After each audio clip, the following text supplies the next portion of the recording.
Alright, today is the last day of cotton harvest, for real this time. Picked up a nice breeze overnight. Looks like everything's dried out. We're gonna head straight to the field, hop straight on the equipment, no servicing, no cleaning, no nothing. Got about 2.5 hours left, and we're gonna get this done. We are going to get done with cotton harvest today. I don't care if my cotton picker catches on fire in the middle of the field. We getting done with harvest today. I don't care if 1 or 2 row units go out. I'll pick with 4 rows. We getting done with harvest today. Then hopefully shortly thereafter we'll get stuff moved in. We're going to unhook from the bowl buggy, hook up the drill, and get started planting wheat again.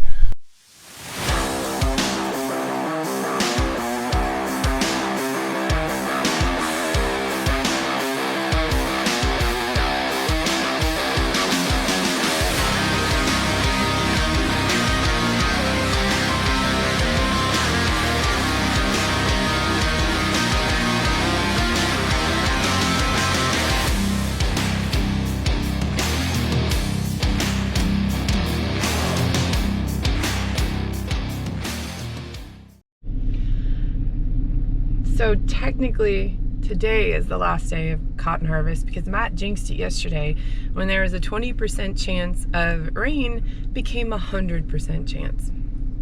So today we're trying to finish up the last, I don't even know how many acres, because every day feels like Groundhog Day on this farm. Don't get me wrong, I am grateful that we are almost done. We still have 2.5 days of wheat planting to do, and then there's still 500 acres of double crop soybeans that yours truly planted, sitting in the field, and we have no combine, you know, because Matt decided to take a front swan dive out of the front of it. So we have a lot going on in December, year end. People don't realize that farmers have a lot to do at the end of the year, and December is a big financial month. You gotta plan your what you're gonna plant next year. You have to pay for it as well. You've also got to pay off a loan. Then you have to figure out how much money you have, you don't have. Do you have to buy equipment? Do you need equipment? Are there rebates? So it's stressful financially. And we've got 2 big events in December that we're a part of that I'm extremely excited about. Yeah, I can't put sentences together anymore. That's how exhausted I am. I just need like 2 days to just sit home and just watch some really awful television. I think that's what I really need right now in my life. And maybe a beach. I could use a beach. That would be great. Alright, here it is, last field of cotton. Got about 13 acres here. I'm really kind of expecting this to be my worst cotton. Small field surrounded on all sides by tall trees. Doesn't make for a real good cotton crop. But it's our last one. It's going in the module builder and we're going to be done. So the boys are all the way back there. Can't get the trucks back there, so we have to set up over here in our neighbor's cornfield, which I don't mind. We've actually got a bag of corn sitting over here, so I'm gonna get on this and start it up and wait for Zach to come back, get it set up, not freeze my butt off. Yesterday it was 80 and now today it is a balmy 56. Yeah, I love Tennessee in November. Pretty much can either be 80 degrees or it can be 30 degrees. Oh, maybe today will be the last day I climb up these freaking stairs. Ugh. I'm so tired. Just maybe. It'll be the last time.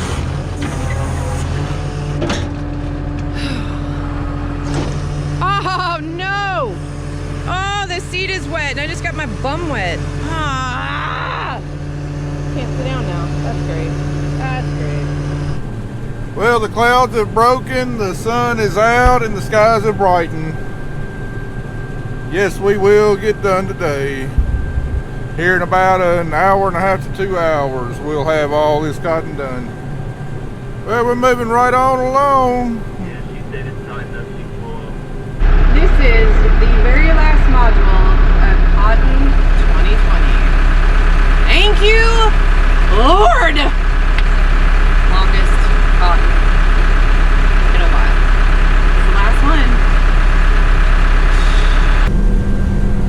Alright, take a moment and enjoy the sights and sounds of cotton harvest for the last time this year.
I hope you enjoyed those sights and sounds of cotton harvest.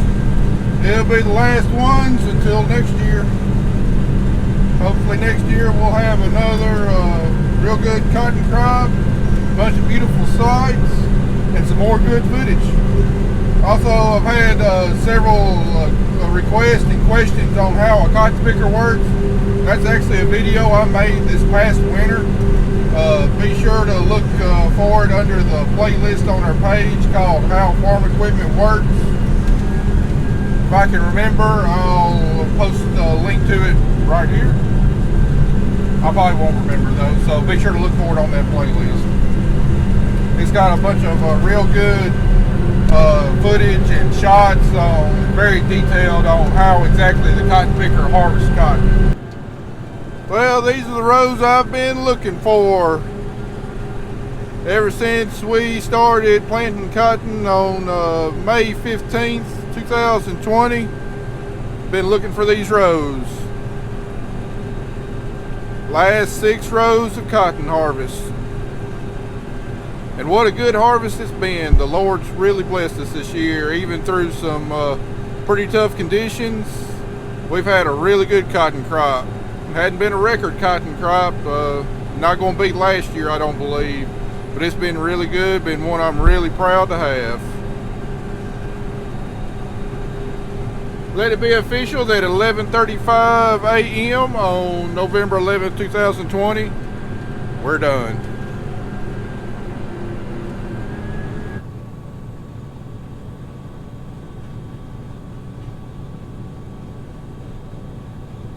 And old Roy said to see cotton harvest in, he sure does like cutting those stalks.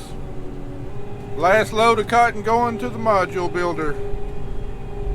I don't know how many modules we built this year, but it was well over 100.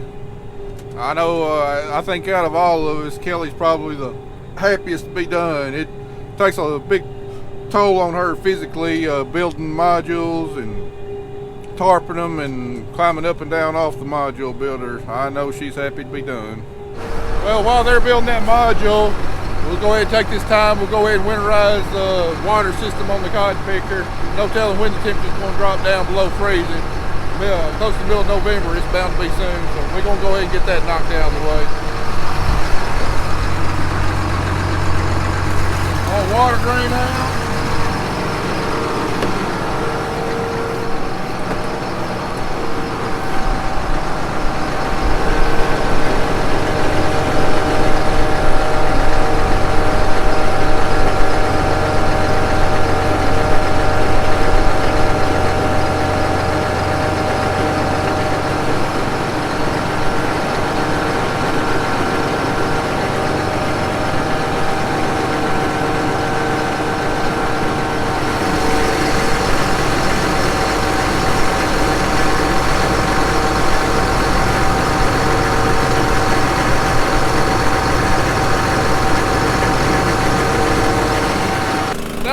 blow air through the system until all the water comes out of the tips.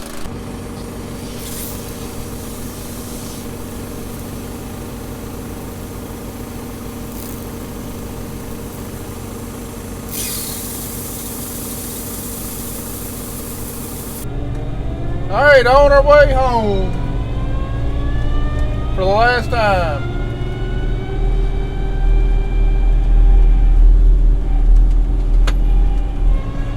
As soon as we get home, we're going to park this, unhook from the bowl buggy, hook up to the drill, get filled up with seed, and go plant some wheat.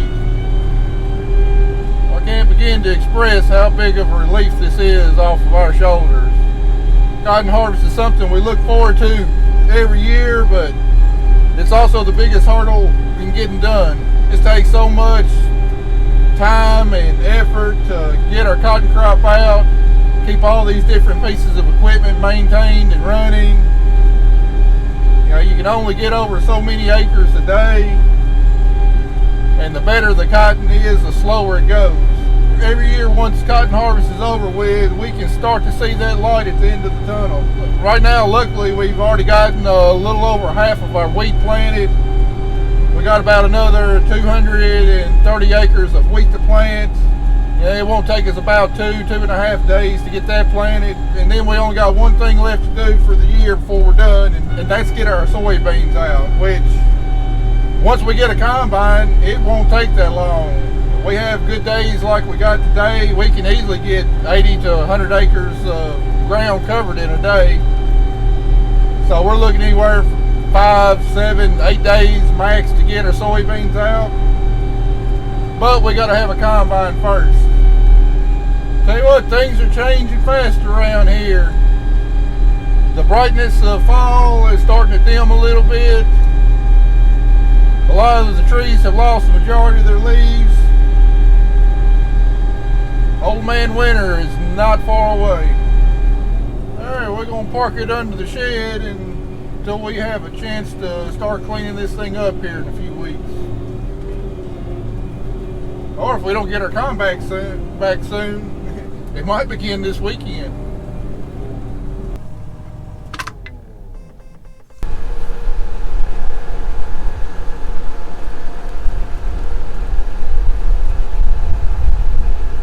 All right, let's see if we can set a speed record on getting the drill, getting this unhooked and getting the drill hooked up.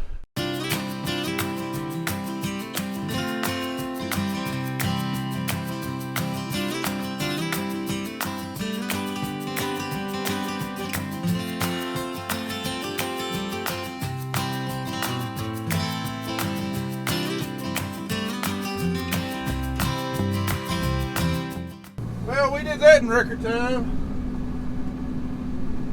Let's see, we got fueled up, added depth, grease, got the seed moved to the field, so we're going to head to the field and get filled up and start putting some more wheat in the ground.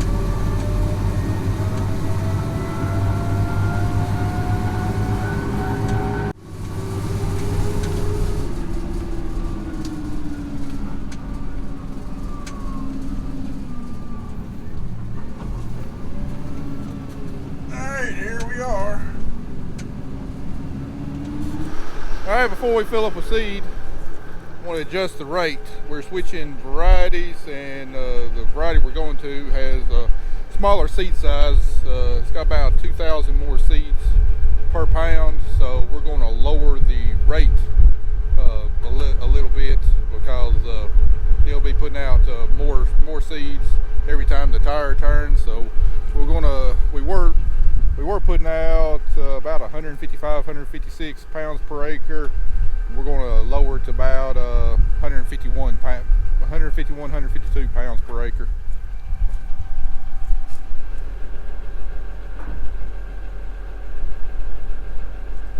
We're closing the gate by about 1/32 of an inch. Each 32nd of an inch equals about 3.5 pounds per acre.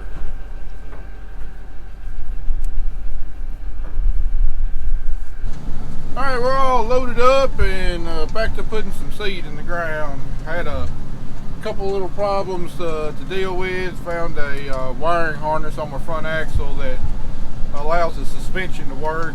It was broke, I guess a cotton stalk. Grabbed it and ripped it apart. Then my first hydraulic remote's not working. Got a tech on the way. Well, I won't be out here today, but got a tech coming out here to take a look at it. It's I know it's electronic and not mechanical, because you can turn the tractor off and on and it'll work a time or two and then stop working. So definitely know the problem's electrical, and when you get into that kind of stuff, the equipment companies don't allow us to buy the software to plug into the tractor and actually find out what's going wrong. You gotta call the service tech out from the dealership to be able to diagnose it. So pretty frustrating. Electronics are great until they don't work. And unfortunately, in agriculture, we're dealing with heat, moisture, dirt, grease, a lot of stuff that doesn't go very well with electronic. It seems like more and more, so we're dealing more with electronic failures rather than actual mechanic failures. But anyway, we got the wiring harness patched together, and I changed the drill over to another remote. Unfortunately, the only bad thing about that is that I'm used to using a certain lever to pick up the drill and let it down. You know, it's become kind of muscle memory. So now I've got to retrain myself to use a different one. So there might be a few times I get to the end of the field and I might not pick up the drill because I worked the wrong lever.